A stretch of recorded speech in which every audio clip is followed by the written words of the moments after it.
నమస్తే, welcome to Suvarna media. So climate అయితే చాలా ప్లెజెంట్ గా ఉందండి. సో వర్షం పడేలా ఉంది. ఈ టైంలో వేడిగా స్నాక్స్ తింటే చాలా బాగుంటుంది కదా. సో నేనైతే జగ్గారావు పకోడా షాప్ కి అయితే వచ్చేసాను. ఇక్కడ స్పెషల్ ఏంటంటే అప్పటికప్పుడు మన కళ్ళ ముందే వేడిగా స్నాక్స్ అయితే పకోడా, రిబ్బన్ పకోడా, అలాగే జిలేబీ అయితే సూపర్ టేస్ట్ ఉంటుంది. వేడిగా మన ముందే కాల్చిస్తారు. సో మనం వెళ్ళి ఆ టేస్ట్ ఏంటో చూసేద్దాం, వచ్చేయండి.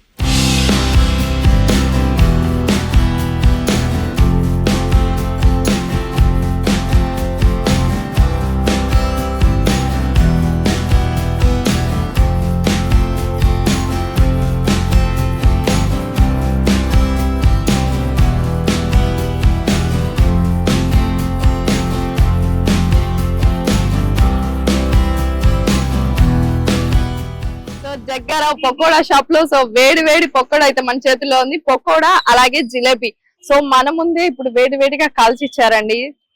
ఈ క్లైమేట్ కి ఇవి తింటుంటే చాలా సూపర్ గా ఉంటుంది. కరకరలాడుతూ చాలా టేస్టీగా ఉంది. జిలేబీ కూడా సూపర్ ఉందండి. సో ఇట్లా జిలేబీ కూడా వేడిగా తింటే చాలా టేస్టీగా ఉంటుంది. సో మీరు కూడా ట్రై చేయండి. ఇది ఎక్కడో కాదు, ఎంజీ మాల్ ఆపోజిట్ లోనే జగ్గారావు పకోడా షాప్. టేస్ట్ అయితే వేరే లెవెల్లో ఉంది, సూపర్ ఉంది. వేడిగా లైవ్ లో చేసిస్తారు. సో మా వీడియో కానీ మీకు నచ్చినట్లయితే తప్పకుండా సబ్స్క్రైబ్ చేయండి, లైక్ చేయండి, షేర్ చేయండి. కెమెరామెన్ శంకర్ తో మీ సుమ బిందు.